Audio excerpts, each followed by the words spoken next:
In the ongoing conflict between Russia and Ukraine, significant developments have unfolded over the past week, revealing a complex interplay of military actions, political negotiations, and international reactions. As the war enters its third year, the urgency for a resolution grows amid escalating hostilities and shifting alliances. Recent satellite imagery has highlighted the damage to critical infrastructure, including roads leading into Kyiv, underscoring the ongoing military tensions. The U.S. has renewed its commitment to support Ukraine with vital intelligence assets, a move that signals the continued backing of Washington in the face of Russian aggression. On the diplomatic front, U.S. President Donald Trump and Russian President Vladimir Putin engaged in a phone call this week discussing a proposed ceasefire. However, the outcome of this conversation was marred by conflicting interpretations. While Russia indicated a willingness to halt attacks on energy infrastructure, it continued aerial assaults on Ukrainian cities, emphasizing the complexities surrounding any potential agreement. As Russian negotiator Yuri Ushakov noted, a full ceasefire may merely serve as a temporary reprieve for Ukraine. The UK has echoed this sentiment, with Prime Minister Keir Starmer urging world leaders to maintain pressure on Russia to facilitate a ceasefire. However, reports suggest that the Trump administration is contemplating recognizing Russia's annexation of Crimea as part of a peace initiative. Such a proposal, if confirmed, could drastically alter the landscape of negotiations as Ukraine faces increasing pressure to concede territorial claims. As discussions continue, the European Union has struggled to reach consensus on a substantial military aid package for Ukraine. A proposed €40 billion initiative was rejected, prompting calls for a more focused approach that prioritizes the delivery of ammunition and other military supplies. Germany has stepped up its support, recently providing additional anti-aircraft systems and munitions. While the U.S. has resumed sharing satellite imagery with Ukraine, critical for situational awareness on the battlefield. On the ground, military actions have intensified. Ukrainian forces executed a drone strike on the Engels Airbase in Saratov Oblast, a significant target given its role in launching missile strikes against Ukraine. This attack underscores Ukraine's growing capabilities and reliance on domestically produced weapons as the nation continues to adapt to the realities of prolonged conflict. The battlefront remains dynamic, with Russian forces launching mechanized offensives and drone strikes against civilian and military targets in Ukraine. The ongoing war of attrition is taking a toll on both sides, with reports indicating that Moscow is struggling to defend its capital from incoming missile threats, raising questions about the effectiveness of its air defense systems. As the conflict deepens, the Kremlin appears to be amplifying narratives aimed at justifying its military objectives while sowing discord among Western allies. Russian officials have painted Ukraine's government as illegitimate, insisting that any negotiations must involve concessions that infringe upon Ukraine's sovereignty. This rhetoric is compounded by an alarming trend of demographic manipulation in occupied territories, where Russian authorities are reportedly attempting to integrate Ukrainian civilians into a Russian-centric socio-political framework. Amid these developments, the international community is grappling with the implications of a protracted conflict. The war's toll on Ukraine's economy and civilian infrastructure is profound, with estimates suggesting that rebuilding efforts will surpass $500 billion. Meanwhile, the U.S. and its allies are re-evaluating their military support as concerns grow over the sustainability of continued aid. Looking ahead, the path to peace remains fraught with challenges. Experts suggest that, rather than achieving a comprehensive settlement, the conflict may enter a phase of intermittent hostilities, providing both sides an opportunity to regroup and re-evaluate their strategies. As negotiations unfold, the West must remain vigilant, ensuring that support for Ukraine does not wane in the face of Russian aggression. The stakes are high, and the implications of this conflict will resonate long into the future, shaping the geopolitical landscape of Europe for years to come. In an increasingly complex theater of conflict, the situation between Russia and Ukraine continues to evolve, marked by military maneuvers, geopolitical negotiations, and domestic pressures. As of March 20, 2025. The Institute for the Study of War (ISW) released its latest assessment, shedding light on recent developments that could shape the future of the conflict, underscoring the profound implications for regional stability and global security. One of the most significant recent events was a drone strike by Ukrainian forces targeting the Engels Airbase in Saratov Oblast, Russia during the night of March 19 to 20. This strike, which resulted in a fire and subsequent explosions, was executed by elements from Ukraine's security service and special operations forces. The Ukrainian General Staff highlighted that the Engels Airbase is crucial for Russian strategic aviation, housing various strategic bombers and munitions used in attacks against Ukraine. Lieutenant Andriy Kovalenko from Ukraine's Center for Countering Disinformation remarked that this operation likely destroyed a substantial cache of Russian Kh-101 cruise missiles, which have been utilized in nighttime strikes against Ukrainian cities. The governor of Saratov Oblast claimed that this was the most massive drone strike of all time against the region, further escalating tensions. Meanwhile, the diplomatic landscape remains fraught with uncertainty. Russia, Ukraine, and the United States are in discussions regarding a moratorium on strikes against energy infrastructure, though the Ukrainian strike on the Engels Airbase was deemed not to violate this agreement as it represented a legitimate military target. Spokesperson Maria Zakharova from the Russian Foreign Ministry accused Ukraine of breaching the moratorium, a claim that has been met with skepticism by Ukrainian officials who assert that Russia has conducted its own strikes on energy facilities in Ukraine. Looking ahead, a new round of talks is scheduled for March 24 in Riyadh, Saudi Arabia, where Russian officials will engage with U.S. representatives to discuss a potential maritime ceasefire in the Black Sea. However, the extent of Ukraine's involvement in these negotiations remains ambiguous.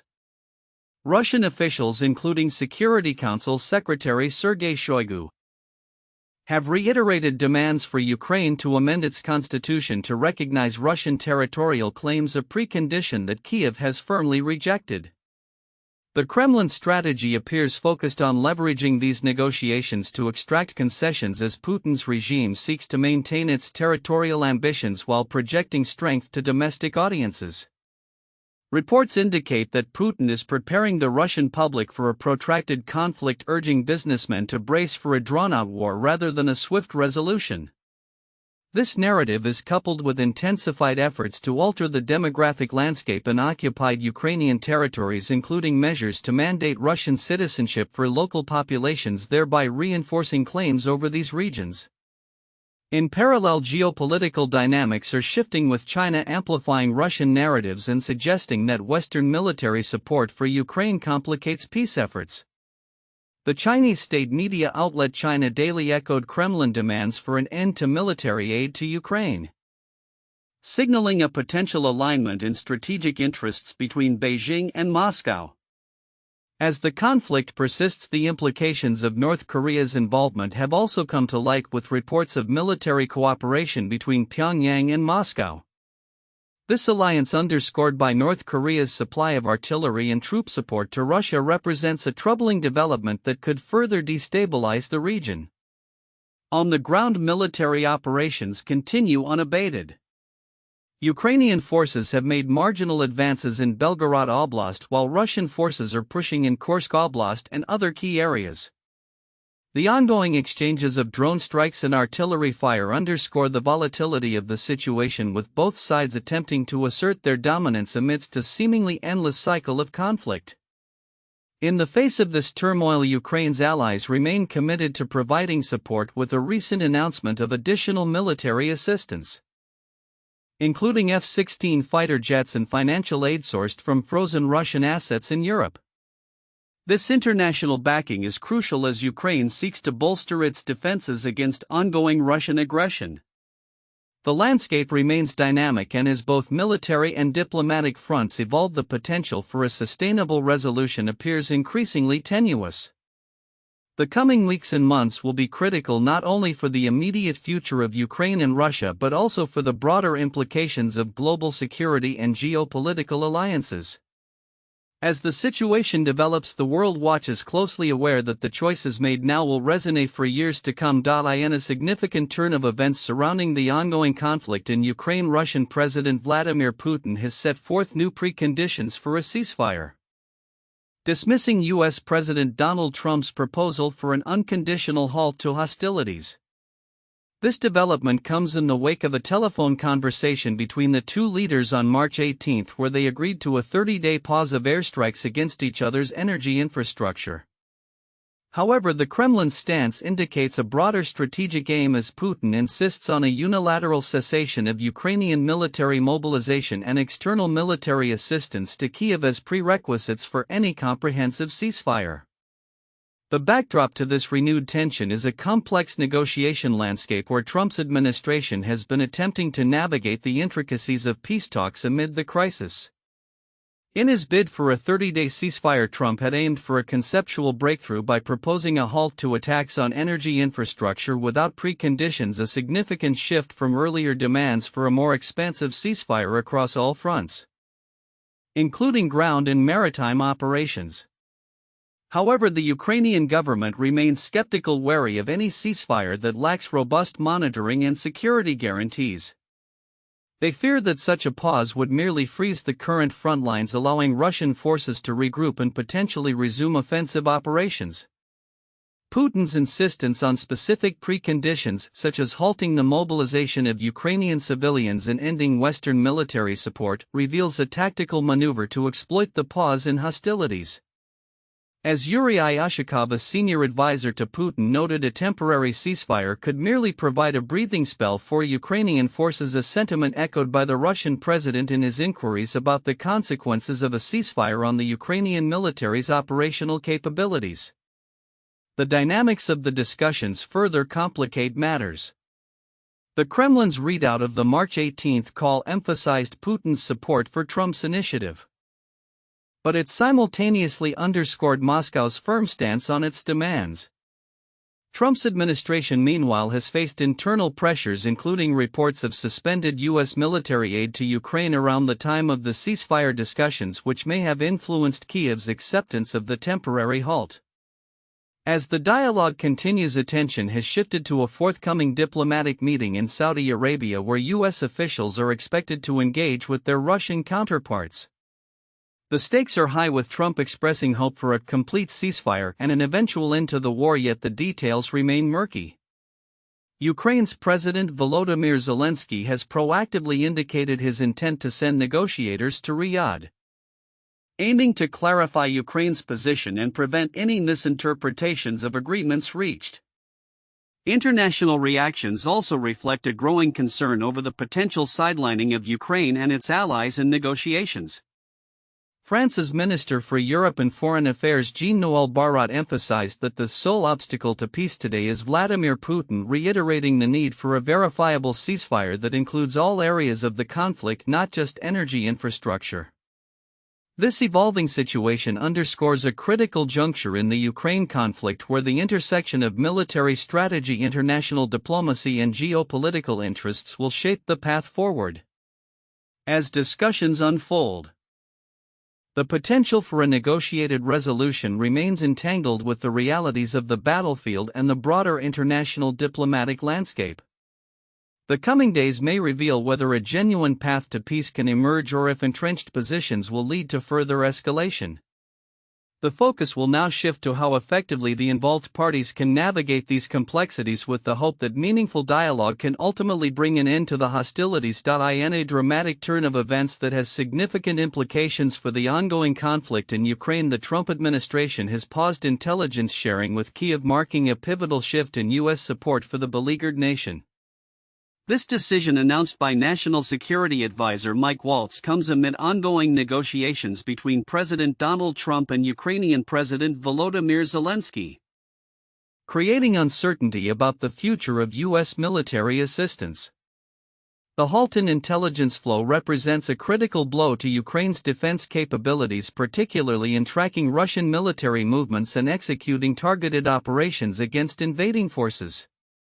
Waltz emphasized that the pause is a temporary measure, suggesting that positive dialogues with Zelensky could lead to a quick resumption of support. "We have taken a step back and are pausing and reviewing all aspects of this relationship," he stated during a news briefing. This intelligence sharing has been crucial for Ukraine, especially in its use of US-supplied artillery systems. The implications of this pause were echoed by CIA Director John Ratcliffe, who framed it as a pause rather than a permanent cessation, indicating that negotiations could soon allow for renewed cooperation. "On the military front and the intelligence front, the pause will go away," Ratcliffe asserted, hinting at a potential thaw in relations depending on Zelensky's commitment to peace talks. Trump's recent interactions with Zelensky have been fraught with tension, culminating in an Oval Office meeting that saw the cancellation of a scheduled signing of a rare earth minerals deal. In a subsequent address to Congress, Trump referenced an important letter from Zelensky expressing the Ukrainian leader's readiness to engage further, albeit under the shadow of the recent aid freeze. "It is time to make things right," Zelensky reportedly stated, signaling a desire for constructive dialogue moving forward. However, the backdrop of these diplomatic endeavors has been marred by ongoing violence in Ukraine. Just as discussions of a truce began, Russian drone strikes targeted the city of Odessa, inflicting injuries and igniting significant fires. This attack starkly underscored Russia's persistent aggression despite its agreement to a temporary ceasefire. Zelensky lamented the need for joint pressure on Russia, advocating for enhanced sanctions and defense support from Western allies to curb the ongoing onslaught. As both sides prepare for further negotiations in Saudi Arabia, the parameters of any potential ceasefire remain contentious. While the U.S. has indicated that energy infrastructure would be protected, Russia has suggested a narrower interpretation, leading to significant discrepancies in expectations. Zelensky has made clear his willingness to explore any avenues toward a full ceasefire, yet the Kremlin's demands for a halt to arms supplies complicate the dialogue. In the wake of these developments, the political landscape in Washington is fraught with concern, particularly among Democratic lawmakers who view the intelligence pause as detrimental to Ukraine's defense. Representative Jim Himes articulated this sentiment, condemning the decision as unforgivable given the life-saving nature of the intelligence previously shared.